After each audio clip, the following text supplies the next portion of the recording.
আসসালামু আলাইকুম। কেমন আছেন আপনারা সবাই? আশা করছি সবাই অনেক বেশি ভালো আছেন। সবাইকে আবারও একবার আমন্ত্রণ করছি সাদামাটা রান্নাঘর অ্যান্ড ব্লগসের আরেকটি নতুন ভিডিও দেখার জন্য।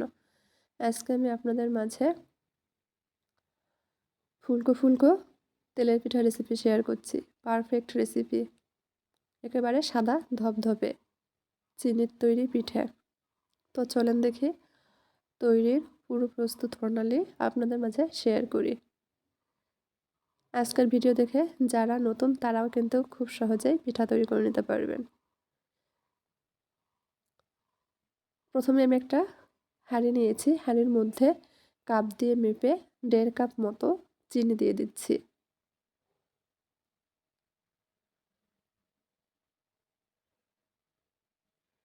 দেড় কাপ চিনির জন্য এখানে আমি দিয়ে দিচ্ছি 250 গ্রাম মতো পানি।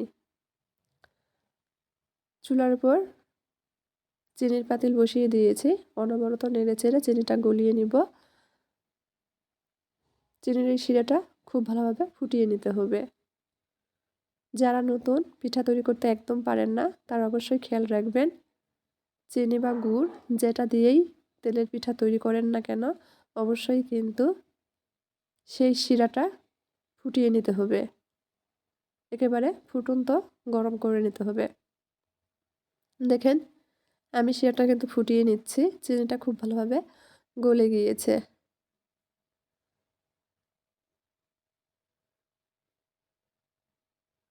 চুলাটা বন্ধ করে দিয়েছি, অনবরত নেড়েচেড়ে কিন্তু আবার এই শিরাটা হালকা ঠান্ডা করে নিতে হবে, তবে পুরোপুরি ঠান্ডা করা যাবে না।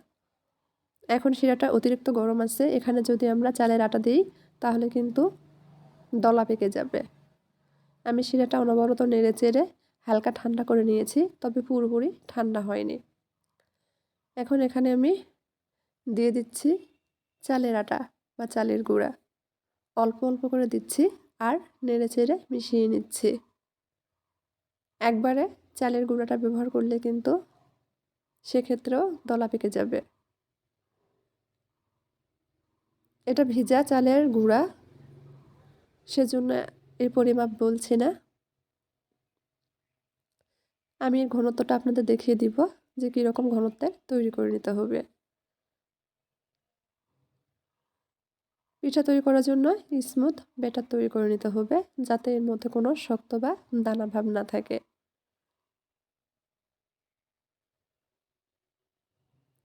আমি গ্রামের বাড়িতে এসেছি ঈদ করার জন্য। এখানে নেটওয়ার্কের অনেক সমস্যা হচ্ছে, মানে বিদ্যুৎ থাকে না বললেই চলে, সব সময় ঝড় বৃষ্টি লেগেই আছে। যার কারণে হয়তো আমি আমার আপু ভাইয়াদের সঠিক সময়ে সাপোর্ট করতে পারছি না। সাপোর্ট করতে হয়তো একটু দেরি হয়ে যাচ্ছে, আমি নিজেও ভিডিও আপলোড দিতে পারছি না। তো যাই হোক, আপনারা সবাই একটু মানিয়ে নেবেন, আমাকে কেউ ভুলে যাবেন না।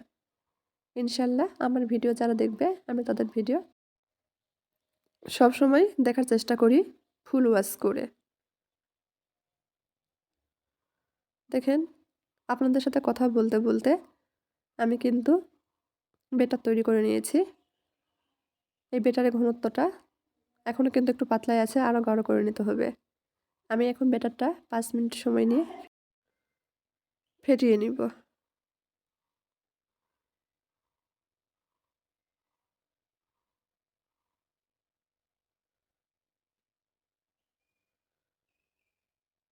5 মিনিট মতো বেটারটা ফেটিয়ে নিয়েছি। এখন এই বেটারের ঘনত্ব দেখিয়ে দিচ্ছি। দেখেন পিঠা তৈরি করার জন্য ঠিক এই রকম ঘনত্বের বেটার তৈরি করে নিতে হবে। অবশ্যই তেলের পিঠা তৈরি করার ক্ষেত্রে বেটার কিন্তু একটু সময় নিয়ে ফেটিয়ে নিতে হবে, তাহলে কিন্তু পারফেক্ট পিঠা তৈরি করতে পারবেন। পিঠা তৈরি করার জন্য বেটার একদম তৈরি। চুলার উপর কড়াই বসে দিয়েছি, পর্যাপ্ত পরিমাণ তেল দিয়ে খুব ভালোভাবে গরম করে নিয়েছি। বেটার থেকে 1 হাতা মতো বেটার তেলের মধ্যে দিয়ে দিচ্ছি।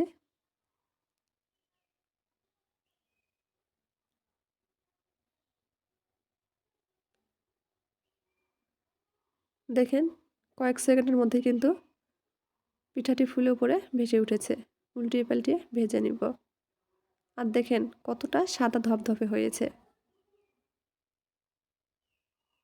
একইভাবে সবগুলো পিঠাই তৈরি করে নেব।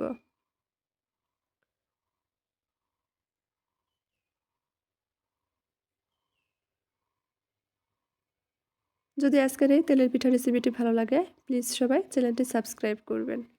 লাইক, কমেন্ট, শেয়ার করে নিয়মিত চ্যানেলের পাশেই থাকবেন।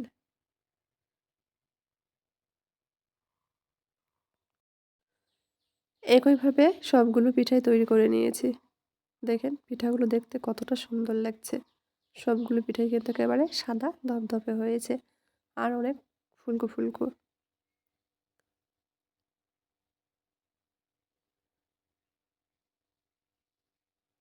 একেবারে নরম তুলতুলে এই পিঠা ভেঙে শেয়ার করছি।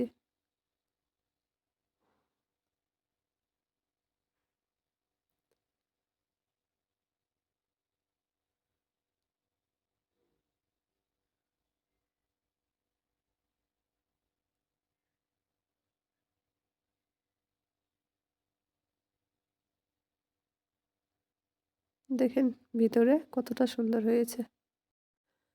তো আজকের মতো এই পর্যন্তই। সবাই ভালো থাকবেন। আল্লাহ হাফেজ।